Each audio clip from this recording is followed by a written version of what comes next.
ಸಾಗರ, ಭದ್ರಾವತಿ ವಿವರವಾದ ಇತಿಹಾಸ. ಶಿವಮೊಗ್ಗ ಜಿಲ್ಲೆಯ ಇತಿಹಾಸದಲ್ಲಿ ಸಾಗರ ಮತ್ತು ಭದ್ರಾವತಿ ಎರಡು ವಿಭಿನ್ನ ಮುಖಗಳನ್ನು ತೋರಿಸುತ್ತವೆ.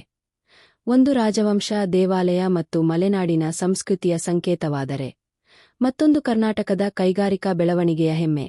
ಶಿವಮೊಗ್ಗ ಜಿಲ್ಲೆಯ ಭದ್ರಾ ನದಿಯ ತೀರದಲ್ಲಿ ಬೆಳೆದ ಭದ್ರಾವತಿ ಇಂದು ಕರ್ನಾಟಕದ ಪ್ರಮುಖ ಕೈಗಾರಿಕಾ ನಗರವಾಗಿ ಗುರುತಿಸಿಕೊಂಡಿದೆ. ಆದರೆ ಇದರ ಆರಂಭ ಒಂದು ಶಾಂತವಾದ ಕೃಷಿ ಪ್ರದೇಶವಾಗಿ ನಡೆದಿತ್ತು.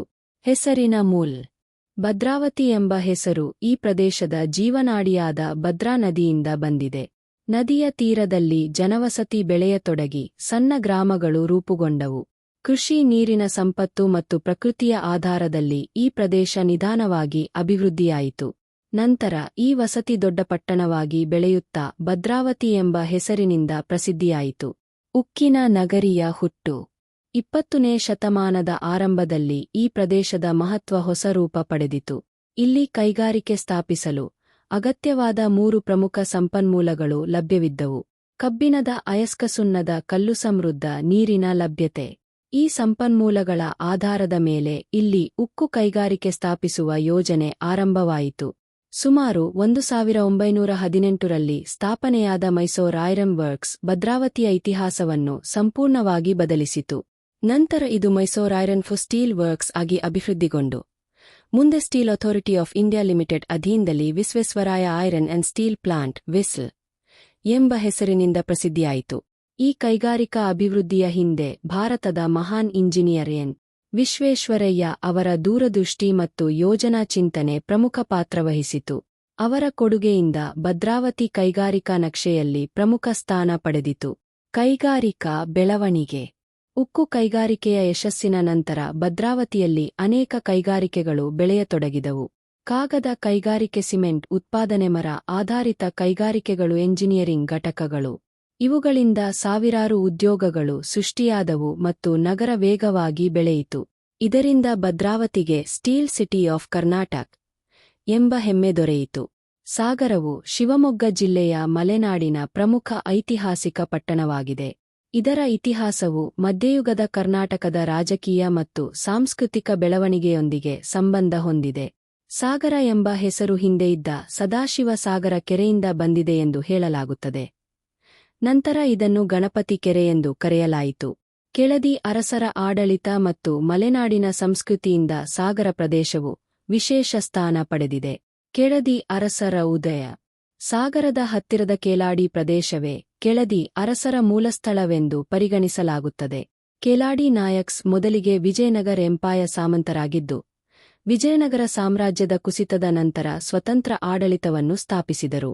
ಸುಮಾರು 1499ರ ಸಮಯದಲ್ಲಿ ಇಂದಿನ ಶಿವಮೊಗ್ಗ ಜಿಲ್ಲೆಯ ಮಲೆನಾಡಿನ ಭಾಗದಲ್ಲಿ ಕಾಡು, ಬೆಟ್ಟ, ಕೃಷಿ ಮತ್ತು ಸಣ್ಣ ಗ್ರಾಮಗಳು ತುಂಬಿಕೊಂಡಿದ್ದವು. ಆ ಸಮಯದಲ್ಲಿ ಈ ಪ್ರದೇಶವು ವಿಜಯನಗರ ಸಾಮ್ರಾಜ್ಯದ ಪ್ರಭಾವದಲ್ಲಿತ್ತು. ಇದೇ ಕಾಲದಲ್ಲಿ ಚೌಡಪ್ಪ ನಾಯಕ ಎಂಬ ನಾಯಕ ಇತಿಹಾಸದ ವೇದಿಕೆಗೆ ಬಂದರು. ಚೌಡಪ್ಪ ನಾಯಕರು ತಮ್ಮ ಆಡಳಿತ ಸಾಮರ್ಥ್ಯ ಮತ್ತು ನಾಯಕತ್ವದಿಂದ ಕೆಳದಿ ರಾಜ್ಯಕ್ಕೆ ಅಡಿಪಾಯ ಹಾಕಿದರು. ಅವರು ಮಲೆನಾಡಿನ ಜನರನ್ನು ಒಗ್ಗೂಡಿಸಿ ಕೃಷಿ ಮತ್ತು ಸ್ಥಳೀಯ ಆಡಳಿತವನ್ನು ಬಲಪಡಿಸಿದರು. ಕೆಳದಿ ಪ್ರದೇಶವು ನಿಧಾನವಾಗಿ ಬಲವಾದ ಆಡಳಿತ ಕೇಂದ್ರವಾಗಿ ಬೆಳೆಯತೊಡಗಿತು. ಈ ರಾಜ್ಯದ ಬೆಳವಣಿಗೆಯೊಂದಿಗೆ ಸಾಗರ ಪ್ರದೇಶವು ಅಭಿವೃದ್ಧಿ ಹೊಂದಿತು. ಜನರ ಜೀವನ, ಕೃಷಿ, ವ್ಯಾಪಾರ ಮತ್ತು ಸಂಸ್ಕೃತಿ ವಿಸ್ತಾರಗೊಂಡವು. ಸ್ಥಳೀಯ ಪರಂಪರೆಯ ಪ್ರಕಾರ ಸಾಗರ ಎಂಬ ಹೆಸರು ಸದಾಶಿವ ಸಾಗರ ಎಂಬ ಕೆರೆಯಿಂದ ಬಂದಿತು. ನಂತರ ಇದನ್ನು ಗಣಪತಿ ಕೆರೆ ಎಂದು ಕರೆಯಲಾಯಿತು. ಚೌಡಪ್ಪ ನಾಯಕರು ಹಾಕಿದ ಅಡಿಪಾಯದ ಮೇಲೆ ನಂತರದ ರಾಜರು ರಾಜ್ಯವನ್ನು ಇನ್ನಷ್ಟು ವಿಸ್ತರಿಸಿದರು. ಮುಂದೆ ಶಿವಪ್ಪ ನಾಯಕ ಅವರ ಕಾಲದಲ್ಲಿ ರಾಜ್ಯವು ತನ್ನ ಸುವರ್ಣಯುಗವನ್ನು ಕಂಡಿತು ಮತ್ತು ಕೆಳದಿ ಚೆನ್ನಮ್ಮ ಅವರ ಆಡಳಿತದಲ್ಲಿ ಧೈರ್ಯ ಮತ್ತು ಸ್ವಾಭಿಮಾನಕ್ಕೆ ಹೆಸರಾಯಿತು.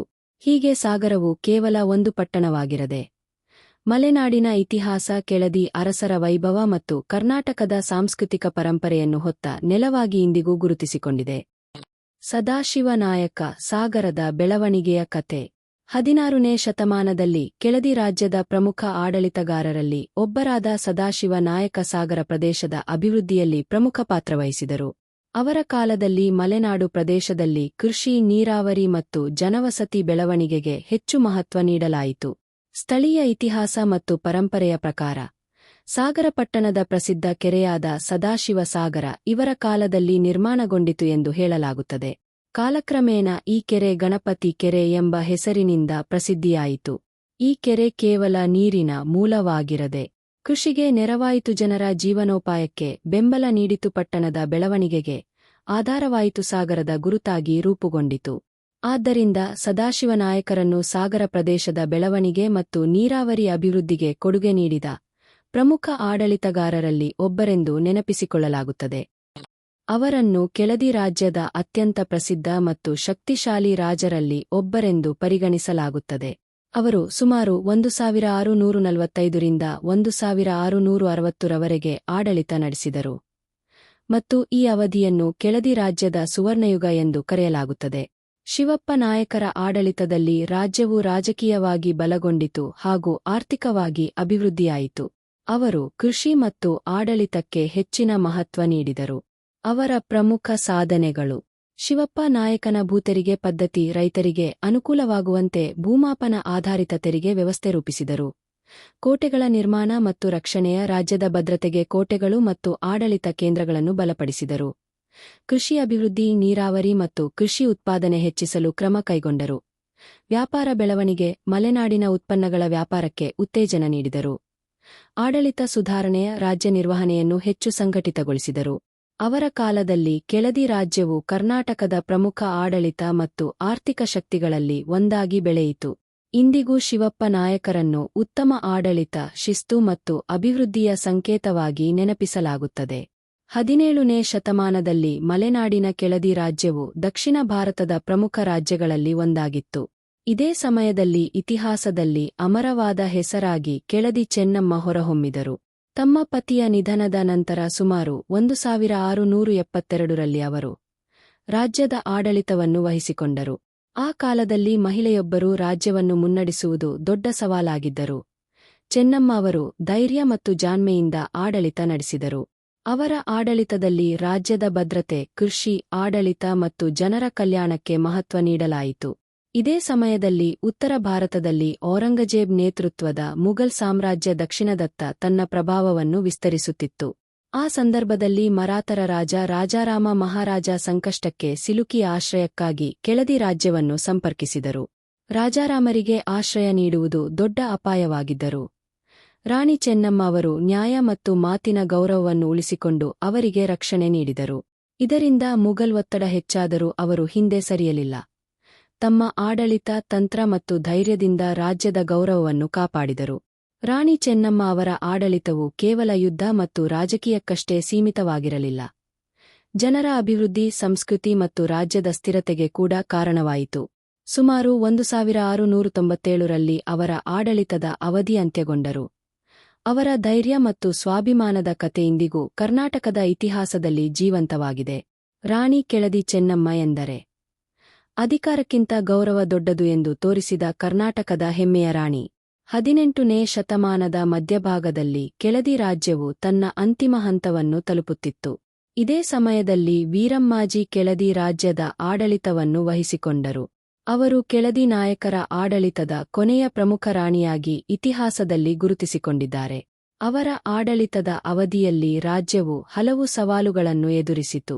ಹಿಂದಿನ ಕಾಲದಂತೆ ರಾಜಕೀಯ ಮತ್ತು ಸೈನಿಕ ಬಲ ಕಡಿಮೆಯಾಗುತ್ತಿತ್ತು. ಹೊರಗಿನ ಶಕ್ತಿಗಳ ಪ್ರಭಾವ ಹೆಚ್ಚಾಗುತ್ತಿದ್ದು, ರಾಜ್ಯದ ಆಡಳಿತವನ್ನು ಸ್ಥಿರವಾಗಿ ಉಳಿಸಿಕೊಳ್ಳುವುದು ಕಷ್ಟಕರವಾಗಿತ್ತು. ರಾಣಿ ವೀರಮ್ಮಾಜಿ ರಾಜ್ಯದ ಪರಂಪರೆ ಮತ್ತು ಆಡಳಿತವನ್ನು ಉಳಿಸಿಕೊಳ್ಳಲು ಪ್ರಯತ್ನಿಸಿದರೂ ಪರಿಸ್ಥಿತಿಗಳು ಅನುಕೂಲಕರವಾಗಿರಲಿಲ್ಲ.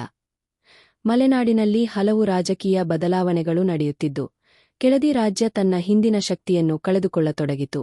ಕೊನೆಗೆ ಸುಮಾರು 1763ರಲ್ಲಿ ಕೆಳದಿ ಆಡಳಿತ ಅಂತ್ಯಗೊಂಡು ರಾಜ್ಯವು ಕಿಂಗ್ಡಮ್ ಆಫ್ ಮೈಸೂರ್ ಆಡಳಿತಕ್ಕೆ ಸೇರಿತು. ಹೀಗೆ ಸುಮಾರು 2 ಶತಮಾನಗಳ ಕಾಲ ಮಲೆನಾಡಿನಲ್ಲಿ ಆಡಳಿತ ನಡೆಸಿದ ಕೆಳದಿ ರಾಜ್ಯದ ಅಧ್ಯಾಯ ಮುಕ್ತಾಯವಾಯಿತು. ಆದರೆ ಕೆಳದಿ ಅರಸರ ಪರಂಪರೆ, ಕೋಟೆಗಳು, ದೇವಾಲಯಗಳು ಮತ್ತು ಇತಿಹಾಸ ಇಂದಿಗೂ ಕರ್ನಾಟಕದ ಹೆಮ್ಮೆಯಾಗಿ ಉಳಿದಿವೆ. ರಾಣಿ ವೀರಮ್ಮಾಜಿ ಕೆಳದಿ ರಾಜ್ಯದ ಕೊನೆಯ ರಾಣಿ, ಆದರೆ ಅದರ ಪರಂಪರೆಯ ಅಂತ್ಯವಲ್ಲ. ಕರ್ನಾಟಕದ ಶಿವಮೊಗ್ಗ ಜಿಲ್ಲೆಯ ಮಲೆನಾಡಿನ ಹೃದಯ ಭಾಗದಲ್ಲಿ ನೆಲೆಸಿರುವ ಜೋಗ ಜಲಪಾತ ಭಾರತದ ಅತ್ಯಂತ ಪ್ರಸಿದ್ಧ ಮತ್ತು ಭವ್ಯವಾದ ಜಲಪಾತಗಳಲ್ಲಿ ಒಂದಾಗಿದೆ. ಸಾಗರ ಪಟ್ಟಣದಿಂದ ಸುಮಾರು 30 ಕಿಮಿ ದೂರದಲ್ಲಿರುವ ಈ ಸ್ಥಳ ಪ್ರಕೃತಿ ಪ್ರೇಮಿಗಳು ಮತ್ತು ಪ್ರವಾಸಿಗರನ್ನು ವರ್ಷಪೂರ್ತಿ ಆಕರ್ಷಿಸುತ್ತದೆ. ಈ ಜಲಪಾತವು ಶರಾವತಿ ನದಿಯಿಂದ ರೂಪುಗೊಂಡಿದೆ. ಪಶ್ಚಿಮ ಘಟ್ಟದ ಮಳೆ ನೀರನ್ನು ಹೊತ್ತು ಹರಿಯುವ ಶರಾವತಿ ನದಿ ಇಲ್ಲಿ ಬಂದು ಒಂದೇ ಸ್ಥಳದಲ್ಲಿ ಆಳವಾದ ಕಣಿವೆಯೊಳಗೆ ಧುಮುಕುತ್ತದೆ. ಸುಮಾರು 253 ಮೀಟರ್ (830 ಅಡಿ) ಎತ್ತರದಿಂದ ಬೀಳುವ ನೀರಿನ ದೃಶ್ಯ ಪ್ರಕೃತಿಯ ಅದ್ಭುತ ಅನುಭವವನ್ನು ನೀಡುತ್ತದೆ. ಜೋಗ ಜಲಪಾತದ ವಿಶೇಷತೆಯೆಂದರೆ ಇದು ಒಂದೇ ನೀರಿನ ಹರಿವು ಅಲ್ಲ. ಕೆಳಗೆ ಬೀಳುವಾಗ 4 ಪ್ರಮುಖ ಹರಿವುಗಳಾಗಿ ವಿಭಜನೆಯಾಗುತ್ತದೆ. ಅವುಗಳಿಗೆ ಸ್ಥಳೀಯವಾಗಿ ಹೆಸರುಗಳಿವೆ. ರಾಜ, ನೇರವಾಗಿ ಗಂಭೀರವಾಗಿ ಹರಿಯುವ ಜಲಧಾರೆ ರಾಣಿ, ಮೃದುವಾಗಿ ಬಾಗುತ್ತಾ ಹರಿಯುವ ಧಾರೆ ರೋರ, ಭಾರೀ ಶಬ್ದ ಮಾಡುತ್ತಾ ಧುಮುಕುವ ಭಾಗ ರಾಕೆಟ್, ವೇಗವಾಗಿ ಕೆಳಕ್ಕೆ ಚಿಮ್ಮುವ ಧಾರೆ. ಮಳೆಗಾಲದಲ್ಲಿ ಜೋಗ ಜಲಪಾತ ತನ್ನ ಸಂಪೂರ್ಣ ವೈಭವವನ್ನು ತೋರಿಸುತ್ತದೆ. ಮೋಡಗಳ ನಡುವೆ ಹರಿಯುವ ನೀರು, ಗಾಳಿಯಲ್ಲಿ ಹರಡುವ ನೀರಿನ ತುಂತುರು, ಬೆಟ್ಟಗಳ ನಡುವೆ ಮೂಡುವ ಮಂಜು ಇವೆಲ್ಲ ಸೇರಿ ಸ್ಥಳವನ್ನು ಒಂದು ಪ್ರಕೃತಿ ಚಿತ್ರವಾಗಿಸುತ್ತದೆ. ಬ್ರಿಟಿಷರ ಕಾಲದಿಂದಲೇ ಜೋಗ ಜಲಪಾತ ಪ್ರಸಿದ್ಧ ಪ್ರವಾಸಿ ತಾಣವಾಗಿತ್ತು. ನಂತರ ರಸ್ತೆ, ವೀಕ್ಷಣಾ ಸ್ಥಳಗಳು ಮತ್ತು ಪ್ರವಾಸೋದ್ಯಮ ಸೌಲಭ್ಯಗಳ ಬೆಳವಣಿಗೆಯಿಂದ ಇದು ಕರ್ನಾಟಕದ ಪ್ರಮುಖ ಪ್ರವಾಸಿ ಕೇಂದ್ರವಾಗಿ ಬೆಳೆದಿದೆ. ಇಂದು ಜೋಗ ಜಲಪಾತ ಕೇವಲ ಒಂದು ಜಲಪಾತವಲ್ಲ, ಅದು ಮಲೆನಾಡಿನ ಸೌಂದರ್ಯ, ಶರಾವತಿ ನದಿಯ ಶಕ್ತಿ ಮತ್ತು ಕರ್ನಾಟಕದ ಪ್ರಕೃತಿ ವೈಭವದ ಪ್ರತೀಕವಾಗಿದೆ. ಶಿವಮೊಗ್ಗ ಜಿಲ್ಲೆಯ ಸಾಗರದ ಸಮೀಪದಲ್ಲಿರುವ ಕೆಳದಿ ರಾಮೇಶ್ವರ ದೇವಸ್ಥಾನ ಕರ್ನಾಟಕದ ಇತಿಹಾಸ, ವಾಸ್ತುಶಿಲ್ಪ ಮತ್ತು ರಾಜವಂಶದ ನೆನಪುಗಳನ್ನು ಹೊತ್ತಿರುವ ಮಹತ್ವದ ದೇವಾಲಯವಾಗಿದೆ.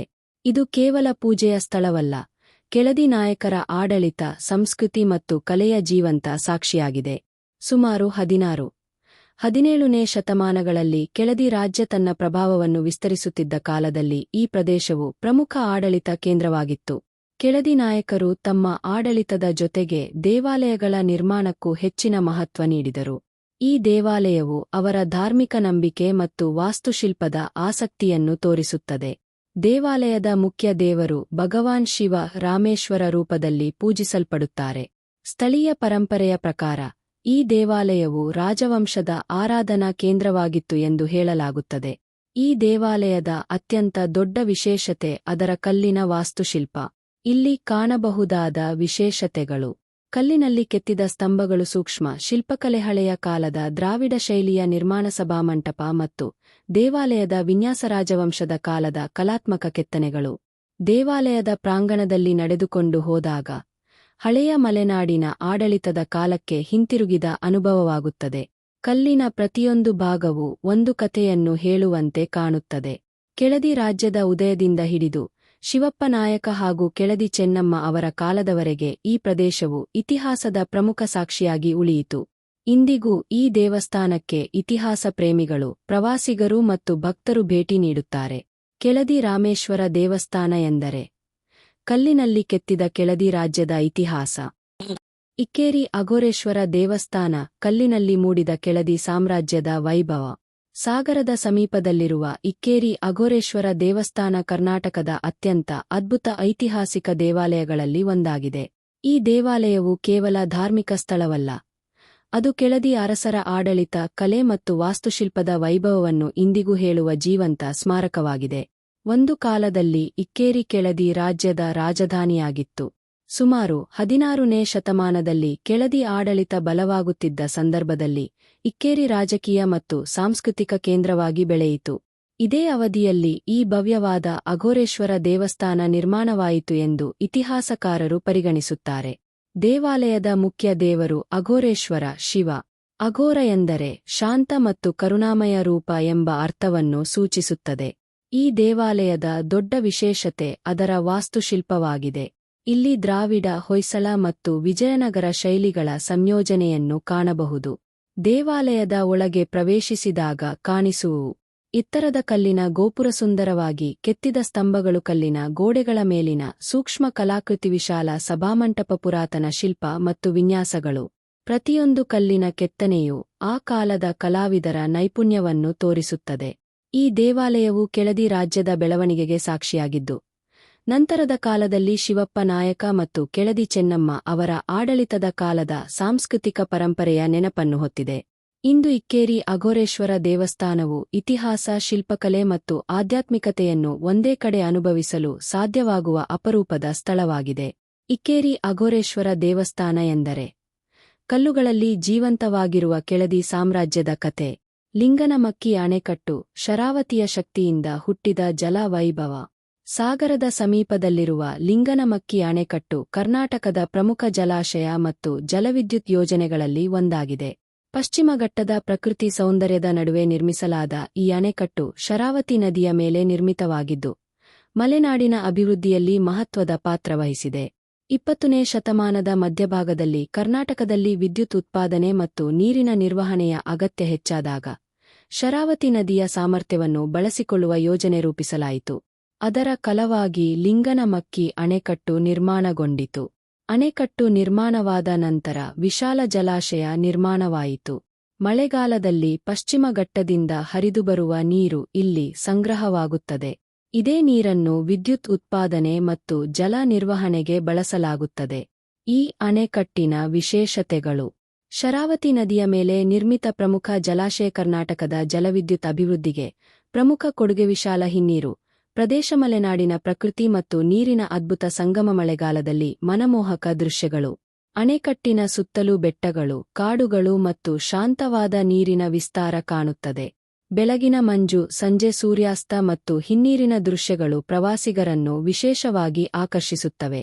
ಲಿಂಗನಮಕ್ಕಿ ಅಣೆಕಟ್ಟು ಕೇವಲ ಇಂಜಿನಿಯರಿಂಗ್ ಸಾಧನೆಯಲ್ಲ, ಅದು ಮಲೆನಾಡಿನ ಪ್ರಕೃತಿ, ಶರಾವತಿ ನದಿಯ ಶಕ್ತಿ ಮತ್ತು ಕರ್ನಾಟಕದ ಅಭಿವೃದ್ಧಿಯ ಸಂಕೇತವಾಗಿದೆ. ಲಿಂಗನಮಕ್ಕಿ ಅಣೆಕಟ್ಟು ಎಂದರೆ ಬೆಟ್ಟಗಳ ನಡುವೆ ಹರಡಿರುವ ನೀರಿನ ಮಹಾಸಾಗರ. ಸಾಗರದ ಸಮೀಪದಲ್ಲಿರುವ ಸಿಗಂದೂರು ಚೌಡೇಶ್ವರಿ ದೇವಸ್ಥಾನ ಕರ್ನಾಟಕದ ಅತ್ಯಂತ ಪ್ರಸಿದ್ಧ ದೇವಾಲಯಗಳಲ್ಲಿ ಒಂದಾಗಿದೆ. ಶರಾವತಿ ಹಿನ್ನೀರಿನ ಮಧ್ಯೆ ಪ್ರಕೃತಿಯ ಸೌಂದರ್ಯದಿಂದ ಆವರಿಸಲ್ಪಟ್ಟಿರುವ ಈ ದೇವಾಲಯವು ಭಕ್ತಿ, ನಂಬಿಕೆ ಮತ್ತು ಪ್ರವಾಸದ ವಿಶಿಷ್ಟ ಅನುಭವವನ್ನು ನೀಡುತ್ತದೆ. ಸಿಗಂದೂರು ಎಂಬ ಹೆಸರು ಕೇಳಿದಾಗ ಮೊದಲು ನೆನಪಾಗುವುದು ನೀರಿನ ನಡುವೆ ದೇವಿಯ ದರ್ಶನಕ್ಕೆ ಸಾಗುವ ದೋಣಿ ಪ್ರಯಾಣ. ಈ ಪ್ರಯಾಣವೇ ಈ ಸ್ಥಳದ ವಿಶೇಷತೆ. ಸ್ಥಳೀಯ ನಂಬಿಕೆಯ ಪ್ರಕಾರ ಇಲ್ಲಿ ಆರಾಧಿಸಲ್ಪಡುವ ಚೌಡೇಶ್ವರಿ ದೇವಿ ಶಕ್ತಿಯ ರೂಪವಾಗಿದ್ದು, ಭಕ್ತರ ಇಷ್ಟಾರ್ಥಗಳನ್ನು ಈಡೇರಿಸುವ ದೇವಿಯಾಗಿ ಪೂಜಿಸಲ್ಪಡುತ್ತಾರೆ. ಅನೇಕ ವರ್ಷಗಳಿಂದ ಮಲೆನಾಡು ಮತ್ತು ಕರ್ನಾಟಕದ ವಿವಿಧ ಭಾಗಗಳಿಂದ ಭಕ್ತರು ಇಲ್ಲಿಗೆ ಭೇಟಿ ನೀಡುತ್ತಾ ಬಂದಿದ್ದಾರೆ. ಹಿಂದಿನ ಕಾಲದಲ್ಲಿ ಈ ಪ್ರದೇಶವು ಸಾಮಾನ್ಯ ಗ್ರಾಮೀಣ ಭಾಗವಾಗಿತ್ತು. ನಂತರ ಶರಾವತಿ ನದಿಯ ಮೇಲೆ ಜಲಾಶಯ ನಿರ್ಮಾಣವಾದಾಗ ಹಿನ್ನೀರು ಪ್ರದೇಶ ವಿಸ್ತಾರಗೊಂಡಿತು. ಅದರ ನಂತರ ಸಿಗಂದೂರು ತಲುಪಲು ದೋಣಿ ಮಾರ್ಗವು ಪ್ರಮುಖ ಅನುಭವವಾಗಿ ರೂಪುಗೊಂಡಿತು.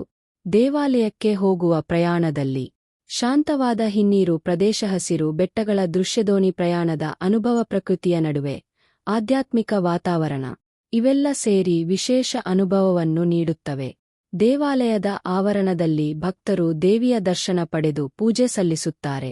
ಹಬ್ಬದ ಸಮಯದಲ್ಲಿ ಸಾವಿರಾರು ಜನ ಭೇಟಿ ನೀಡುತ್ತಾರೆ. ಇಂದು ಸಿಗಂದೂರು ಕೇವಲ ದೇವಾಲಯವಲ್ಲ, ಅದು ಪ್ರಕೃತಿ, ಭಕ್ತಿ ಮತ್ತು ಮಲೆನಾಡಿನ ಸಂಸ್ಕೃತಿ ಒಂದಾಗಿರುವ ಅಪರೂಪದ ತಾಣವಾಗಿದೆ. ಸಿಗಂದೂರು ಚೌಡೇಶ್ವರಿ ದೇವಸ್ಥಾನ ಎಂದರೆ ನೀರಿನ ನಡುವೆ ಭಕ್ತಿಯನ್ನು ತಲುಪಿಸುವ ದೈವಿಕ ಪ್ರಯಾಣ. ಸಾಗರದ ಮಲೆನಾಡಿನ ಹೃದಯ ಭಾಗದಲ್ಲಿ ಹರಡಿರುವ ಶರಾವತಿ ಹಿನ್ನೀರು ಪ್ರದೇಶ ಪ್ರಕೃತಿಯ ಅದ್ಭುತ ಉಡುಗೊರೆಗಳಲ್ಲಿ ಒಂದಾಗಿದೆ. ಶರಾವತಿ ನದಿಯ ಮೇಲೆ ಅಣೆಕಟ್ಟು ನಿರ್ಮಾಣವಾದ ನಂತರ ರೂಪುಗೊಂಡ ಈ ವಿಶಾಲ ನೀರಿನ ಪ್ರದೇಶ ಇಂದು ಪ್ರವಾಸಿಗರು, ಪ್ರಕೃತಿ ಪ್ರೇಮಿಗಳು ಮತ್ತು ಛಾಯಾಗ್ರಾಹಕರನ್ನು ಆಕರ್ಷಿಸುವ ತಾಣವಾಗಿದೆ. ಒಂದು ಕಾಲದಲ್ಲಿ ಈ ಪ್ರದೇಶವು ಹಸಿರು ಕಾಡುಗಳು, ಬೆಟ್ಟಗಳು ಮತ್ತು ನದಿಯ ಹರಿವಿನಿಂದ ಕೂಡಿತ್ತು. ನಂತರ ಜಲಾಶಯ ನಿರ್ಮಾಣವಾದಾಗ ನೀರು ದೊಡ್ಡ ಪ್ರದೇಶದಲ್ಲಿ ಹರಡಿಕೊಂಡು ಶಾಂತವಾದ ಹಿನ್ನೀರು ಪ್ರದೇಶವಾಗಿ ರೂಪುಗೊಂಡಿತು. ಇಲ್ಲಿ ನಿಂತು ನೋಡಿದಾಗ ಎಲ್ಲೆಡೆ ನೀರು, ಅದರ ಮಧ್ಯೆ ಕಾಣುವ ಹಸಿರು ಬೆಟ್ಟಗಳು ಮತ್ತು ನೀರಿನ ಮೇಲೆ ಬೀಳುವ ಆಕಾಶದ ಪ್ರತಿಬಿಂಬ, ಇವೆಲ್ಲ ಸೇರಿ ಒಂದು ಅದ್ಭುತ ದೃಶ್ಯವನ್ನು ಸೃಷ್ಟಿಸುತ್ತವೆ. ಶರಾವತಿ ಹಿನ್ನೀರು ಪ್ರದೇಶದ ಪ್ರಮುಖ ಆಕರ್ಷಣೆಗಳು: ವಿಶಾಲವಾದ ನೀರಿನ ವಿಸ್ತಾರ, ದೋಣಿ ವಿಹಾರ ಅನುಭವ, ಮಲೆನಾಡಿನ ಹಸಿರು ಪ್ರಕೃತಿ, ಸೂರ್ಯೋದಯ ಮತ್ತು ಸೂರ್ಯಾಸ್ತದ ಸುಂದರ ದೃಶ್ಯ, ಶಾಂತ ಮತ್ತು ನೆಮ್ಮದಿಯ ವಾತಾವರಣ. ಮಳೆಗಾಲದ ನಂತರ ಈ ಪ್ರದೇಶ ಇನ್ನಷ್ಟು ಸುಂದರವಾಗುತ್ತದೆ. ಮಂಜಿನ ನಡುವೆ ಕಾಣುವ ನೀರಿನ ಹರಡುವಿಕೆ ಮತ್ತು ಹಸಿರು ಪರಿಸರ ಪ್ರವಾಸಿಗರಿಗೆ ವಿಶೇಷ ಅನುಭವ ನೀಡುತ್ತದೆ. ಸಿಗಂದೂರು ಕಡೆಗೆ ಸಾಗುವ ದೋಣಿ ಮಾರ್ಗವು ಇದೇ ಹಿನ್ನೀರು ಪ್ರದೇಶದ ಸೌಂದರ್ಯವನ್ನು ಪರಿಚಯಿಸುತ್ತದೆ.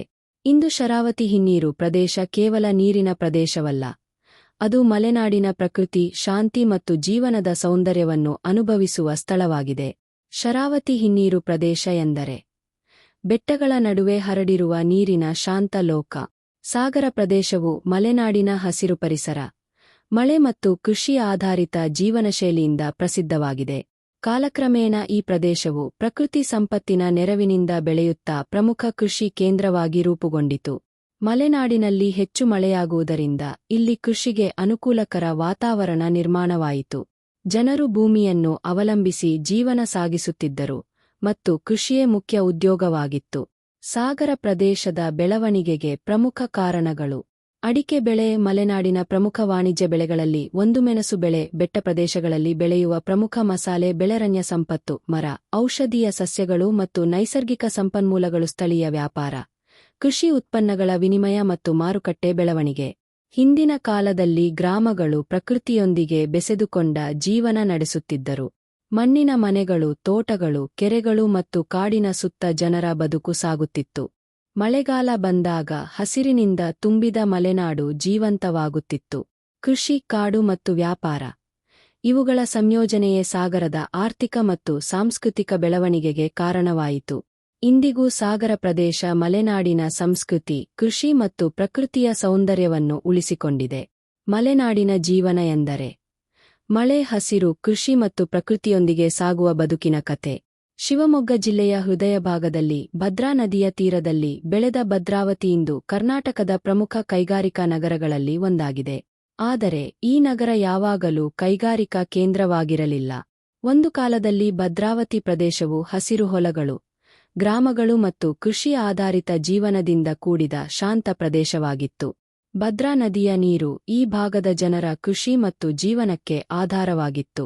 20ನೇ ಶತಮಾನದ ಆರಂಭದಲ್ಲಿ ಈ ಪ್ರದೇಶದ ಭೌಗೋಳಿಕ ಮತ್ತು ನೈಸರ್ಗಿಕ ಸಂಪನ್ಮೂಲಗಳ ಮಹತ್ವ ಅರಿವಿಗೆ ಬಂತು. ಸುತ್ತಮುತ್ತಲಿನ ಪ್ರದೇಶಗಳಲ್ಲಿ ಕಬ್ಬಿಣದ ಅಯಸ್ಕ, ಸುಣ್ಣದ ಕಲ್ಲು ಮತ್ತು ನೀರಿನ ಲಭ್ಯತೆ ಇದ್ದ ಕಾರಣ ಇಲ್ಲಿ ಕೈಗಾರಿಕೆ ಸ್ಥಾಪಿಸಲು ಸೂಕ್ತವೆಂದು ಕಂಡುಬಂದಿತು. ಈ ಹಿನ್ನೆಲೆಯಲ್ಲಿ ಉಕ್ಕು ಉತ್ಪಾದನಾ ಘಟಕ ಸ್ಥಾಪನೆಯಾಗಿ ಭದ್ರಾವತಿಯ ಇತಿಹಾಸ ಹೊಸ ದಿಕ್ಕು ಪಡೆದಿತು. ಕಾರ್ಖಾನೆಗಳ ಸ್ಥಾಪನೆಯೊಂದಿಗೆ ಉದ್ಯೋಗಾವಕಾಶಗಳು ಹೆಚ್ಚಾದವು, ಹೊಸ ಜನವಸತಿ ಬೆಳೆಯಿತು, ರಸ್ತೆ ಮತ್ತು ನಗರ ಮೂಲಸೌಕರ್ಯ ಅಭಿವೃದ್ಧಿಯಾಯಿತು, ವ್ಯಾಪಾರ ಮತ್ತು ಆರ್ಥಿಕ ಚಟುವಟಿಕೆಗಳು ಹೆಚ್ಚಾದವು. ಕೈಗಾರಿಕೆಗಳ ಬೆಳವಣಿಗೆಯೊಂದಿಗೆ ಭದ್ರಾವತಿ ಕೃಷಿ ಪ್ರದೇಶದಿಂದ ಆಧುನಿಕ ನಗರವಾಗಿ ರೂಪುಗೊಂಡಿತು. ಮುಂದೆ ಉಕ್ಕು, ಕಾಗದ ಮತ್ತು ಇತರ ಕೈಗಾರಿಕೆಗಳ ಅಭಿವೃದ್ಧಿಯಿಂದ ಭದ್ರಾವತಿ ಕರ್ನಾಟಕದ ಕೈಗಾರಿಕಾ ಬೆಳವಣಿಗೆಯಲ್ಲಿ ಪ್ರಮುಖ ಸ್ಥಾನ ಪಡೆದಿತು. ಇಂದು ಭದ್ರಾವತಿ ಕೇವಲ ಒಂದು ನಗರವಲ್ಲ, ಅದು ನದಿ, ಪರಿಶ್ರಮ ಮತ್ತು ಕೈಗಾರಿಕಾ ಅಭಿವೃದ್ಧಿಯಿಂದ ರೂಪುಗೊಂಡ ಕರ್ನಾಟಕದ ಹೆಮ್ಮೆಯ ನಗರವಾಗಿದೆ.